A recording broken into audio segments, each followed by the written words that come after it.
Osteoarthritis एक type के joints के डिसऑर्डर होते हैं जिस दौरान जॉइंट्स के जो कार्टिलेज हैं इनका डीजनरेशन होना चालू हो जाता है, यानी कि ये डैमेज होना चालू हो जाते हैं। और इसी वजह से जॉइंट्स के अंदर पेन, स्टिफनेस एंड स्वेलिंग जैसे सिम्टम्स भी स्टार्ट हो जाते हैं। इस डिजीज का हम एक प्रॉपर डेफिनेशन समझ लेते हैं। Osteoarthritis is a chronic joint disorder characterised by degeneration of joint cartilage leading to joint pain, stiffness, swelling and reduce mobility. जैसा कि अब भी हमने समझा था कि ऑस्टियोआर्थराइटिस एक टाइप का क्रोनिक जॉइंट डिसऑर्डर होता है जिस दौरान जॉइंट के कार्टिलेज का डीजनरेशन होना चालू हो जाता है। और जब कार्टिलेज का डीजनरेशन होगा तो इसी वजह से जॉइंट के अंदर पेन, स्टिफनेस एंड स्वेलिंग जैसे सिम्टम्स भी स्टार्ट हो जाते हैं।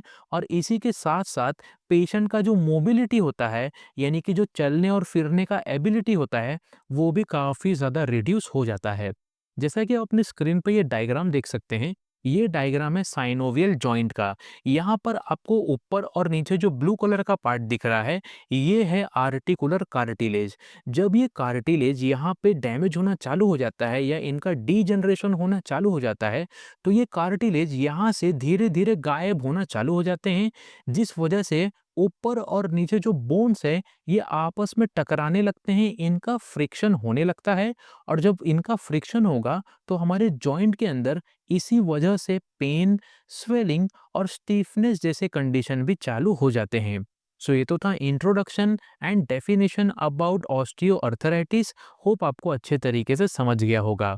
इसके बाद हम इटियोपैथोजेनेसिस ऑफ ऑस्टियोआर्थराइटिस के बारे में समझ लेते हैं, यानी कि ऑस्टियोआर्थराइटिस किस वजह से होता है, कॉजेस क्या क्या हैं, इनके बारे में डिटेल में समझ लेते हैं। Osteoarthritis occurs due to degeneration of joint cartilage over time. Loss of cartilage leads to friction between bones, causing inflammation of the synovial membrane, bone spurs, and joint deformity. Risk factors include aging, joint injury, obesity, genetic, and repetitive stress on joints. Osteoarthritis एक ऐसा joint disorder होता है जिस दौरान joint के जो cartilage हैं इनका डीजनरेशन होना चालू हो जाता है। जब जॉइंट के कार्टिलेज का डीजनरेशन होगा तो एक टाइम ऐसा आएगा कि ये कार्टिलेज पूरी तरह से लॉस हो जाता है। जब हमारे जॉइंट के अंदर कार्टिलेज नहीं होंगे तो जॉइंट के अंदर जो बोन होते हैं ये बोन आपस में टकराने लगते हैं, इनका आपस में फ्रिक्शन होने लगता है।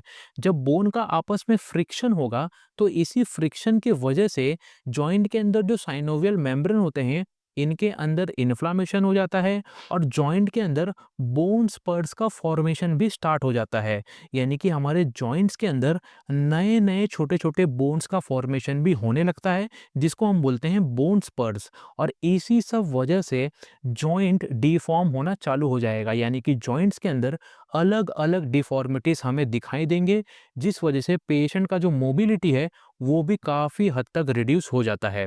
इसी के साथ-साथ अगर कोई पेशेंट का एज काफ़ी ज़्यादा हो चुका है, जॉइंट के अंदर इंजरी है, या फिर पेशेंट काफ़ी ओबेस है, या फिर पेशेंट को कुछ जेनेटिक प्रॉब्लम है, या फिर पेशेंट के जॉइंट के ऊपर रिपिटेटिव स्ट्रेस पड़ रहा है किसी टाइप का, तो इन सब वजह से भी पेशेंट को ऑस्टियोआर्थराइटिस हो जाता है।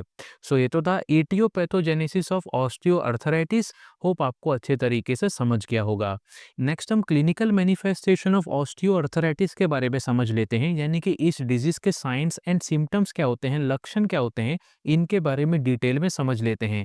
Patients with osteoarthritis commonly present with joint pain that worsens with activity.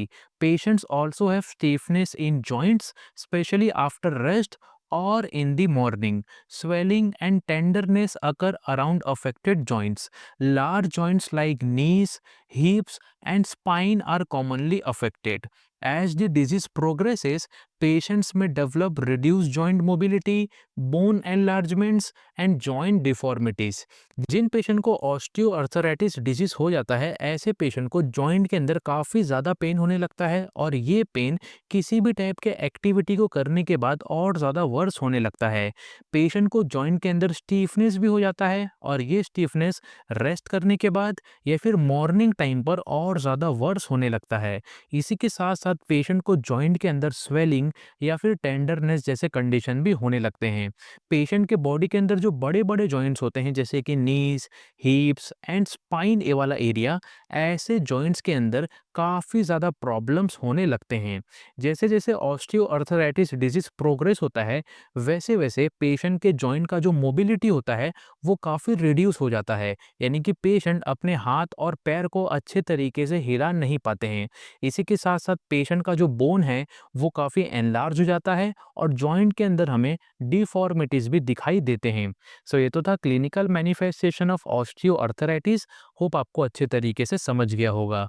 Next हम non pharmacological management of osteoarthritis के बारे में समझ लेते हैं, यानी कि इस डिजीज को बिना किसी मेडिसिन्स या फिर ड्रग के जरिए किस तरीके से मैनेज किया जाता है, इसके बारे में डिटेल में समझ लेते हैं। Weight reduction to reduce stress on joints.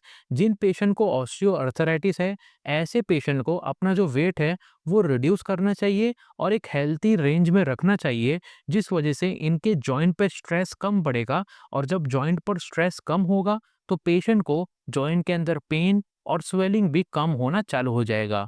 Regular low impact exercise like walking to maintain joint mobility and muscle strength. जिन पेशेंट को ऑस्टियोआर्थराइटिस है, ऐसे पेशेंट को लो इम्पैक्ट एक्सरसाइजेस जैसे कि वॉकिंग जैसे एक्सरसाइज रेगुलरली करने चाहिए, जिससे पेशेंट के जॉइंट के अंदर मोबिलिटी मेंटेन रहेगा और मसल का स्ट्रेंथ भी अच्छे से मेंटेन रहेगा। Use of supportive devices like splints और वॉकिंग एड्स। जिन पेशेंट को ऑस्टियोआर्थराइटिस है, ऐसे पेशेंट को सपोर्टिव डिवाइसेस जैसे कि स्प्लिंट्स या फिर वॉकिंग एड्स का इस्तेमाल करना चाहिए, जिससे ये पेशेंट अपना डेली एक्टिविटीज अच्छे तरीके से कर पाते हैं। हॉट और cold therapy to relieve pain and stiffness. जिन पेशेंट को ऑस्टियोआर्थराइटिस हो जाता है, ऐसे पेशेंट को जॉइंट में पेन और स्टिफनेस भी होने लगता है। इसी टाइप के पेन और स्टिफनेस को ठीक करने के लिए ये पेशेंट हॉट थेरेपी या फिर कोल्ड थेरेपी का इस्तेमाल करते हैं। Maintain proper nutrition and dietary supplements to support bone functions. जिन पेशेंट को ऑस्टियोआर्थराइटिस है, ऐसे पेशेंट को अपने बॉडी का न्यूट्रिशन अच्छे तरीके से मेंटेन करके रखना चाहिए और डाइटरी सप्लीमेंट्स को भी कंज्यूम करना चाहिए डॉक्टर के सुपरविजन में, जिनसे इनके बोन फंक्शन को सपोर्ट मिल सके। सो ये तो था non pharmacological management of osteoarthritis. Hope आपको अच्छे तरीके से समझ गया होगा। इसके बाद हम फार्माकोलॉजिकल मैनेजमेंट ऑफ ऑस्टियोआर्थराइटिस के बारे में समझ लेते हैं, यानी कि ऑस्टियोआर्थराइटिस को मेडिसिन का यूज करके किस तरीके से मैनेज किया जाता है, इसके बारे में डिटेल में समझ लेते हैं। सबसे पहला है एनाल्जेसिक्स। इसके एग्जांपल है paracetamol, acetaminophen, ibuprofen and diclofenac. ये मेडिसिन काफ़ी ज़्यादा इंपॉर्टेंट होते हैं और ये मेडिसिन पेशेंट के अंदर पेन एंड इन्फ्लामेशन को रिलीव करने का काम करते हैं। इसके बाद है टॉपिकल एजेंट्स। इसके एग्जांपल है डाइक्लोफिनेक जेल। ये जेल भी काफ़ी इंपॉर्टेंट होता है और ये मेडिसिन पेशेंट के जो जॉइंट पेन है, जो लोकलाइज जॉइंट पेन होते हैं, उनको रिलीव करने का काम करते हैं। इंट्रा आर्टिकुलर कॉर्टिकोस्टेरॉइड्स, ये थेरेपी या फिर ये मेडिसिन भी काफ़ी इंपॉर्टेंट होता है। ये मेडिसिन सीवियर केसेस में पेशेंट को दिया जाता है इन्फ्लामेशन को रिड्यूस करने के लिए। लास्ट है हाइलुरोनिक एसिड इंजेक्शन। इस इंजेक्शन का इस्तेमाल डॉक्टर्स तब करते हैं जब पेशेंट का ऑस्टियोआर्थराइटिस काफ़ी एडवांस स्टेज में पहुंच जाता है या फिर काफ़ी सीवियर हो जाता है, जिससे पेशेंट के जॉइंट के अंदर लुब्रिकेशन इंप्रूव होता है, बोन के फ्रिक्शंस भी रिड्यूस होते हैं और ऑस्टियोआर्थराइटिस के जो सिम्टम्स हैं, उसके अंदर कुछ हद तक इम्प्रूवमेंट मिल पाता है। सो ये तो था pharmacological management of osteoarthritis. Hope आपको अच्छे तरीके से समझ गया होगा। सो यहाँ पर ऑस्टियोआर्थराइटिस चैप्टर अच्छे तरीके से खत्म होता है। अगर आपको किसी भी टाइप का डाउट या फिर क्वेश्चन है, तो आप हमें कमेंट बॉक्स में पूछ सकते हैं।